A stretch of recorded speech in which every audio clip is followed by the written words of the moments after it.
So a lot of times, like if I'm gonna take a dog that has any sort of like fear issues of new people or whatever it may be, and I need them to get comfortable with somebody, the first thing that a lot of people want to do is like, hey puppy, how's it going? Stick their hand out, things like that. The problem is that's the #1 place where people get bit by dogs, especially fearful dogs, because you're doing something dominant, which is going into their territory, right? And then when you get there, you're doing something really soft and weak, right? So if you have a dog that perceives that incorrectly, they could be like, okay, wait, you're doing something really pushy to me, and then when you get there, you're acting weak, right? You're acting weird or different or whatever it may be, so they tend to try to act a little bit more dominantly back to you and snap or lunge or bite or whatever it may be. So in this case, we're kind of trying to get her into a subordinate state of mind before I go to actually interact with her. So she's thinking differently, right? She's not thinking protect, protect, protect. She's thinking comply, comply, comply, right?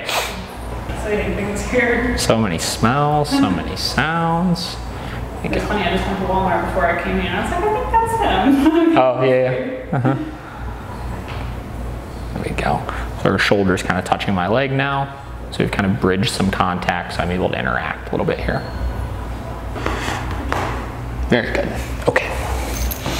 All right, so what we're gonna do in a second here is we're gonna start introducing this collar. So I'm assuming she's obviously never been on one of these before. So what we wanna do is we wanna start to teach her what this pressure means, right? So the idea with the prong collar is not necessarily that it's like the bigger hammer or anything. Like I said, it's simply something that we can communicate with less pressure with, right? So when she gets in those overly aroused states of mind, she understands very clearly if she feels that pressure in one direction or another, whatever it may be, that it means something, right? She can pay attention to it and she realizes that she has control over it, right? She has the ability to turn it on and off and you know, knows how to move with it in a way where it's non-aversive to her, essentially. It's just information. So what I'm gonna do in a second is I'm gonna switch over to this collar. I'm gonna start walking just kind of randomly around the room here. And every time she gets distracted by something, I'm just gonna apply a little bit of pressure in my direction in as parallel of a direction as possible. And I'm gonna relieve that tension when she starts moving with me, right? So I want her understanding that when she feels it, not opposing it, but moving with it is what turns that pressure off. And I'm gonna make it a very active release like that, right? So I'm gonna be actively letting that leash back to her. So I'll have you hang out over there for a second. And then okay, so I'm gonna go ahead and take my time with this now.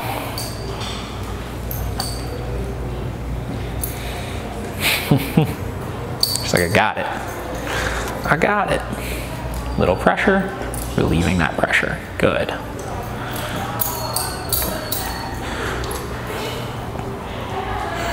Same deal, little pressure.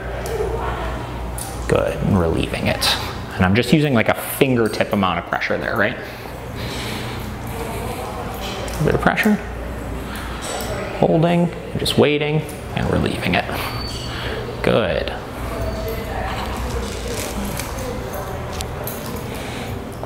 Nice. Oop. And right now I'm not worried about left-hand side, right-hand side, in front of me, behind me, anything like that. I just care about her moving with the leash. And ideally what we should see is she gets more and more comfortable sticking with me as we do this, right? I'm starting to kind of shorten that leash as she does better with it, just getting her closer to me and not as hesitant to be in that space. Good. Should also start to see her responding to less and less pressure as we go on. Nice. Come on. Nice.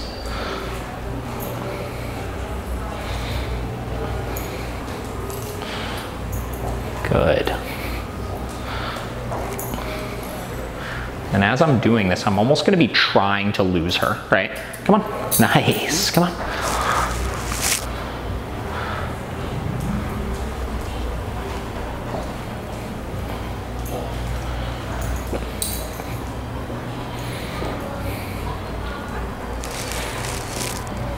And do a little pressure. Good. Same concept, she's getting looser and looser staying in my bubble, right? And that's because she's starting to see me as something different, right? I'm not just some guy that's, you know, trying to cuddle with her and pet her and stuff like that. I'm resembling direction, and I'm showing her what's scary and what's not scary, right? So if she's nervous of that dog over there and hesitant to walk in that direction, or of Josh over there, or whatever it may be, I'm gonna be able to guide her through that and show her not through, you know, like conflict or pain or anything like that, that we're going to force her into that situation, but we're just gonna show her that it's not scary, right? If something over here, like say Josh, right? She has to stay in this direction. And because of that, I'm taking away her ability to flee, right? And because of that, it's giving her the option to then explore it a little bit more. Good, come on, nice.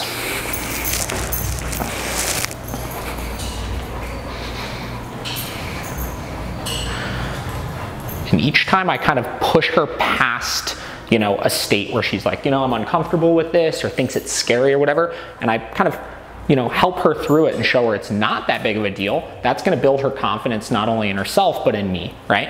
If I show her that, say, she's hesitant to come near this door, if I show her that there's nothing scary near this door, right? I know you're hesitant to go near it, but nothing scary happens when I get you to go there. She's like, oh, okay, I can do that, right?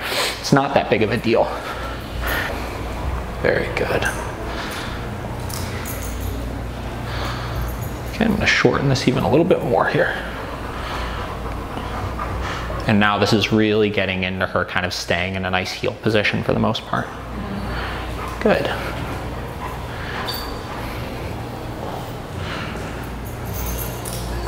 Almost are either her pulling me or me pulling her. Yeah. And that's just it, right? All that constant nagging and stuff, like, it's not good. It doesn't help anything. Come on. Come on. Good.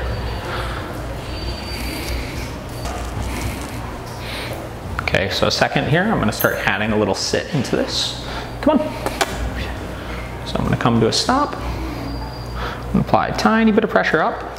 Sit. And then I'm gonna relieve that pressure when her butt hits the ground, right? So I wanna show her same concept. In addition to straight lines her having control over, up and down means something also, right? Sit or down. And it's very clear that that off switch is the second her butt hits the ground here. Okay, come on. And on those turns and stuff, I wanna start to see, if possible, her moving with me before she feels the leash, right? So when I turn like that, I want her turning and making that conscious decision to stay with me, not because the leash did it, but because she did it, right? Same deal, coming to a stop, sit, good.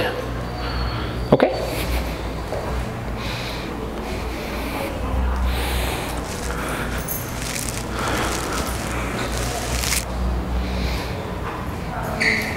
Sit, good. Sit. Nice. Right, so next what we're gonna do is we're gonna use a bed here as kind of like a trust hurdle.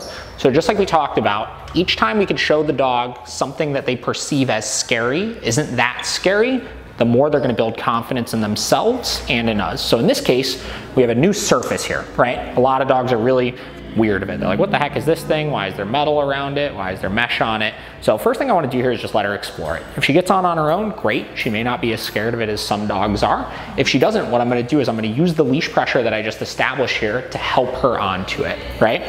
I'm not going to force her or drag her onto it here. I'm just going to take away her option of really doing anything else other than get onto it, right?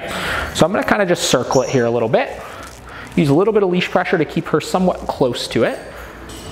And then what I want to do is I want to show her that I want her to move over it. You can see she's hesitating. She's trying to find ways around it here.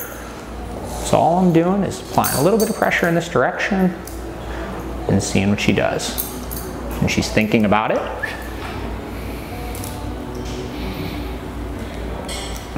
And then same deal, she tries to go around it. I'm just going to readjust myself.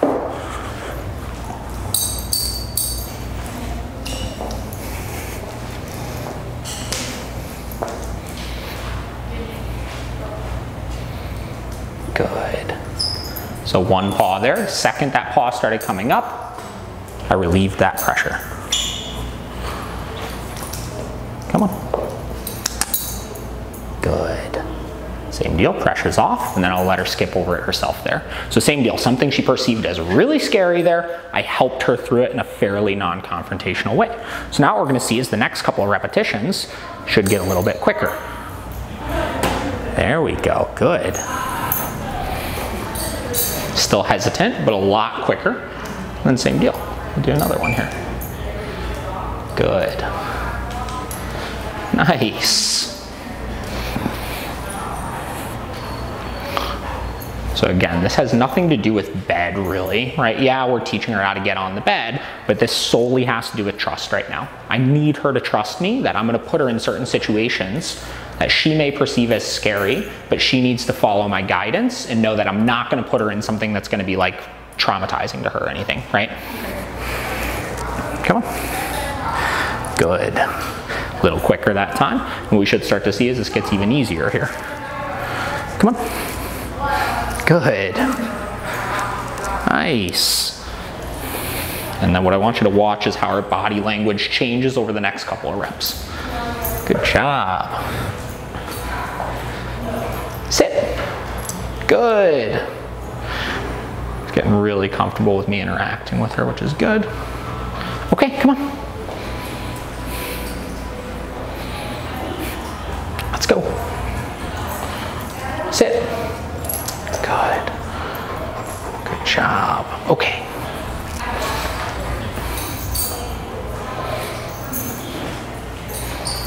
Sit. Good. All right, so next thing I'm gonna do here is I'm gonna do this doorway. I wanna make sure she's gonna wait well at the doorway here. And then what we'll do is I'm gonna have you start jumping into this with her then. So same deal, walking up to it, opening the gate. First things first, I wanna make sure she's waiting, right? I'm not worried about the sit yet here. I wanna make sure she's not trying to rush through it. She's very good at that. She is? No, like sarcastically. Okay. So now that I have her waiting, I can put her in a sit if I want to, right? Sit. Good. Okay. And I'm gonna do that a couple of times going through. So same deal, door first. Making sure she's waiting. Then I can tell her, sit. Wrong one. Okay.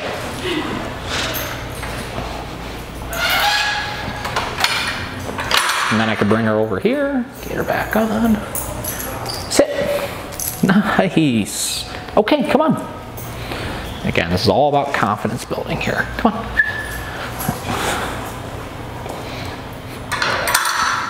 Oop. It's a little pressure. Then sit. Okay, come on. Same deal. Oop. Nice. Okay.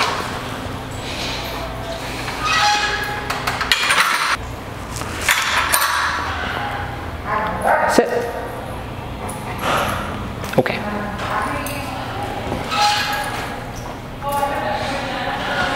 Sit.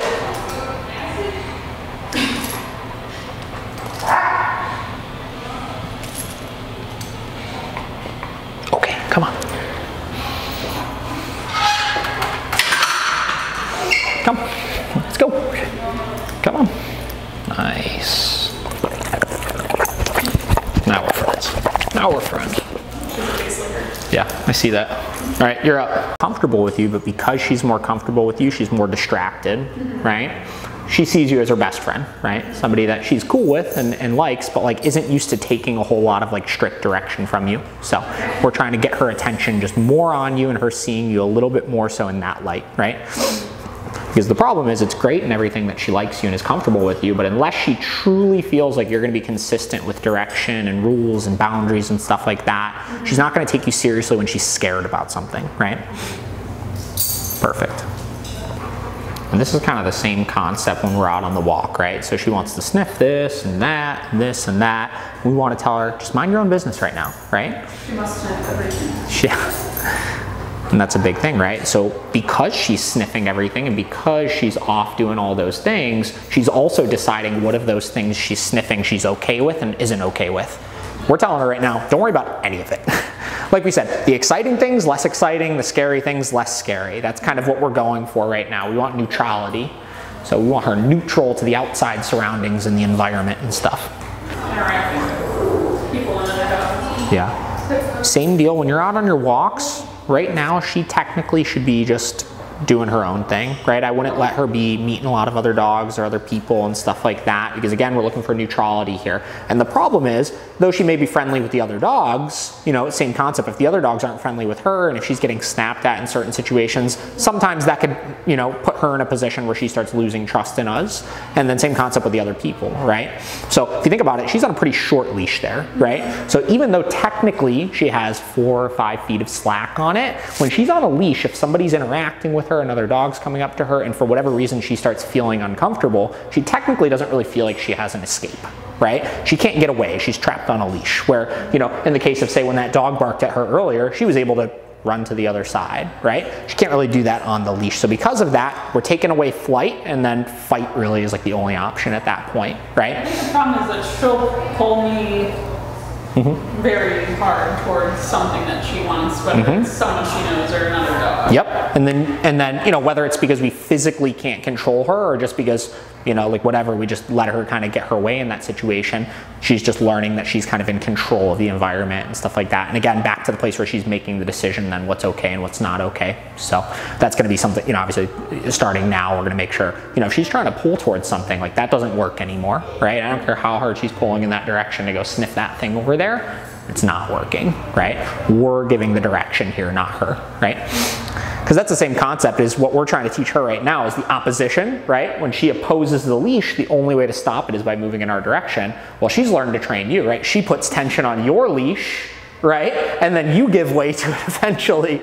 So I would say like dogs are very, very good. Like if you look at the concepts and the things that get dogs into trouble in certain areas, it's very, very similar, right? Whether it's how they get praise and affection from us. I'm sure there's a lot of times in your day-to-day where maybe she comes up to you and like maybe puts the paw on you or nuzzles you with her head or something like that. And that's her saying, pet me, right? What's different about that versus her saying, or us saying sit, right? And asking her to sit and her doing it.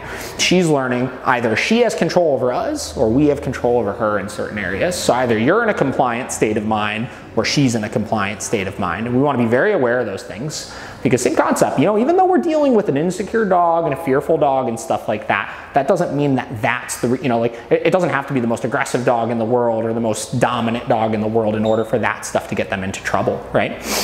Fearful dogs, if you think about it, without our influence, there's a good chance, like if she weren't on a leash and she were in the wild or something, all those things that she's reacting to right now, she would just be running away from them. You know what I mean? She wouldn't be engaging in them. Why would she want to go up to something that she's scared of and start barking at it? You know, she's just going to get the heck out of there. It's when we insert ourselves into the mix when we start getting into trouble because they learn all these different responses to things through the things that we're doing with them, right? And through the way that we make them feel in their presence and stuff. So by being that strong leader figure and showing her the things that aren't scary, we're going to work you through, and the things that are scary, we're just going to control those things, those outside things, the dogs, the people, stuff like that. We're not going to let those things invade in your space. We're going to make sure that you understand and see us as somebody that's going to have control over those things, right? And that's ultimately what's going to build her confidence. So